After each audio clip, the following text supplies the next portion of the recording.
आज मैं जो कहने जा रहा हूं वो कोई नई कल्पना नहीं है, बल्कि एक ऐसा प्राचीन गुप्त सत्य है जिसे मनुष्य ने युगों से सुना तो है, पर भीतर तक समझने का साहस बहुत कम लोगों ने किया। मृत्यु के बाद क्या होता है? और यदि तुम सच में सुनना चाहो, तो वेदों और उपनिषदों की वाणी कहती है कि मृत्यु अंत नहीं, देह के पर्दे का गिरना है। और जो गिरता है वो केवल दृश्य है, दृष्टा नहीं। कठोपनिषद का वही अटल संदेश कि शरीर नश्वर है, पर आत्मा न जायते म्रियते व विपश्चित, वो न जन्म लेती है न मरती है। मृत्यु एक दरवाजा है, और दरवाजे के उस पार कोई शून्य नहीं, बल्कि चेतना का एक और विस्तार है, जहां तुम वही लेकर जाते हो जो तुम्हारे भीतर सच में बना है। तुम्हारा संस्कार, तुम्हारी वृत्ति, तुम्हारा सत्य। ऋग्वेद का संकेत एकम सद विप्रा बहुधा वदंती। सत्य एक है, ज्ञानी उसे अनेक नामों से पुकारते हैं। इसलिए मृत्यु के बाद का रहस्य किसी एक रूप में बंद नहीं, वो तुम्हारी चेतना के स्तर के अनुसार खुलता है। जो जीवन भर केवल शरीर की भाषा बोलता रहा, उसके लिए मृत्यु भय बनती है। और जो जीवन भर आत्मा की भाषा सुनने लगा, उसके लिए मृत्यु पर्दा हटने जैसी बनती है। उपनिषद हमें दो मार्गों की बात कहते हैं, प्रकाश का मार्ग और धुएं का मार्ग, देवयान और पितृयान। पर इन शब्दों को केवल लोक कल्पना मानकर छोड़ मत देना। ये तुम्हारे भीतर की दिशा का मानचित्र है।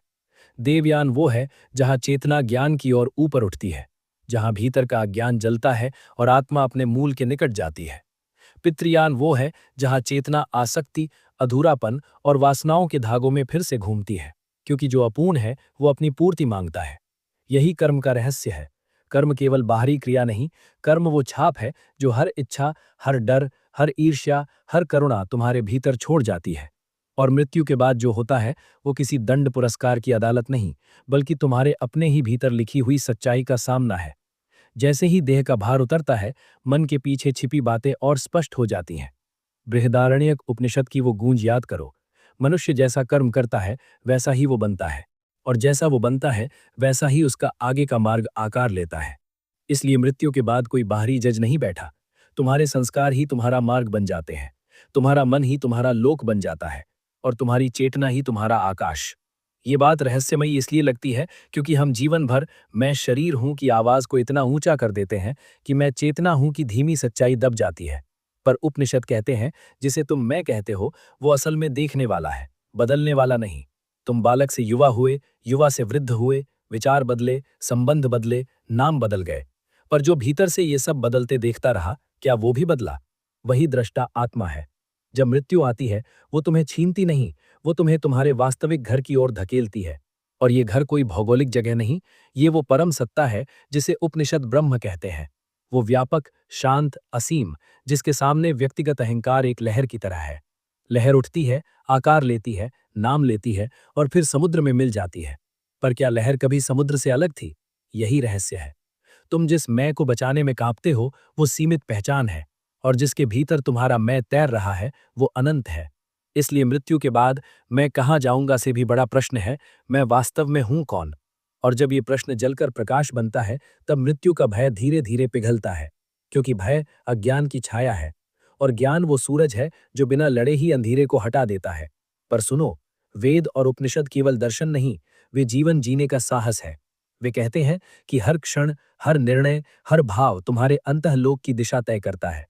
जो व्यक्ति दूसरों को घायल करके जीतता है, वो भीतर हारता है, और वो हार मृत्यु के बाद भी उसके साथ जाती है। जो व्यक्ति सच बोलने का मूल्य चुकाता है, जो करुणा की भाषा सीखता है, जो अपने भीतर की कामना, क्रोध की आग को देखता है और उसे विवेक की शांति में बदलता है, वो अपने ही भीतर एक दीप जलाता है, और वही दीप मृत्यु के पार भी साथ जाता है। इसलिए मृत्यु के बाद क्या होता है, इसका सबसे ईमानदार उत्तर ये है कि तुम वही अनुभव करते हो जो तुमने अपने भीतर तैयार किया है। यदि जीवन भर तुम्हारा मन धुएं से भरा रहा, तो परलोक भी धुंधला लगेगा। और यदि जीवन भर तुमने भीतर सत्य का प्रकाश खोजा, तो तुम जहां भी जाओगे वहां प्रकाश ही तुम्हारा स्वभाव होगा। यही कारण है कि उपनिषद मुक्ति को प्राप्त करने की वस्तु नहीं कहते, वे उसे स्मरण कहते हैं। मानो तुमने अपनी ही अनंतता को भुला दिया हो और अब याद कर रहे हो। मृत्यु उस स्मरण की तीव्र संभावना है, पर यह संभावना तभी वरदान बनती है जब जीवन तुम्हें भीतर से तैयार कर दे। और ये तैयारी किसी कर्मकांड की मजबूरी नहीं, बल्कि एक गहरी सरल साधना है। हर दिन अपने भीतर पूछना, क्या मैं आज अपने भय से बड़ा हुआ? क्या मैंने आज किसी के दर्द को समझा? क्या मैंने आज अपने अहंकार को थोड़ा ढीला किया? क्या मैंने आज क्षण भंगुर को पकड़ने के बजाय शाश्वत को महसूस किया? क्योंकि यही प्रश्न तुम्हें उस तट की ओर ले जाते हैं जहां मृत्यु भी नदी नहीं रह जाती। केवल एक पारागमन बन जाती है। और अगर अभी तुम्हारे मन में किसी अपने के जाने का दुख है, तो ये समझो, उपनिषद का संदेश पत्थर सा कठोर नहीं, वो अत्यंत करुण है। देह के जाने पर प्रेम नहीं जाता, केवल रूप बदलता है। तुम्हारा प्रेम जितना शुद्ध होगा, उतना ही वो भय से मुक्त होगा और उतना ही वो आशीर्वाद बनकर फैलता जाएगा। इसलिए मृत्यु के बाद की चर्चा का सबसे महान परिणाम ये होना चाहिए कि तुम जीवन को हल्का नहीं और अधिक पवित्र समझने लगो। हर सांस को ऋचा की तरह, हर रिश्ते को साधना की तरह, हर दुख को परिष्कार की तरह, हर आनंद को कृतज्ञता की तरह। और अंत में इस रहस्य का सबसे उजला निष्कर्ष यही है, तुम एक यात्रा पर हो, पर यह यात्रा बाहर से भीतर की ओर है, देह से आत्मा की ओर, समय से शाश्वत की ओर, सीमित से असीम की ओर। इसलिए जब भी जीवन तुम्हें गिराए, उसे सजा मत समझना, उसे अवसर समझना, अपने भीतर के दृष्टा को जगाने का अवसर। जब भी जीवन तुम्हें रोके, उसे अभिशाप मत समझना, उसे संकेत समझना कि अब दिशा बदलो, भीतर देखो। जब भी जीवन तुम्हें तोड़े, उसे अंत मत समझना, उसे दीक्षा समझना कि अब तुम पुराने अहंकार से मुक्त होकर व्यापक प्रेम में प्रवेश कर सकते हो। क्योंकि वेदों का ये गुप्त सत्य अंततः डराने के लिए नहीं, जगाने के लिए है। मृत्यु के बाद क्या होता है, ये जानना जरूरी है, पर उससे भी ज्यादा जरूरी है ये जानना कि अभी, इसी क्षण, तुम किस दिशा में जी रहे हो। और यदि तुम अपने जीवन की हर स्थिति को सीखने, शुद्ध होने और जागने का अवसर बना दोगे, तो एक दिन जब मृत्यु आएगी, वो तुम्हें अंधेरे में नहीं ले जाएगी, वो तुम्हें उस सत्य के उजाले में पहुंचा देगी जो हमेशा से तुम्हारे भीतर था। और तब तुम समझोगे कि ये जीवन भी यात्रा था और मृत्यु भी यात्रा है, पर यात्री वही अटल, शांत, अमर चेतना है, तुम स्वयं। और अब यदि ये प्राचीन रहस्य तुम्हारे भीतर कहीं हलचल जगाए, यदि तुम्हें लगे कि मृत्यु के पार का प्रश्न तुम्हें जीवन के भीतर और अधिक जागृत, अधिक सच्चा, अधिक करुणामय बनने के लिए बुला रहा है, तो इस वीडियो को लाइक करके अपनी स्वीकृति का एक छोटा सा संकेत दो।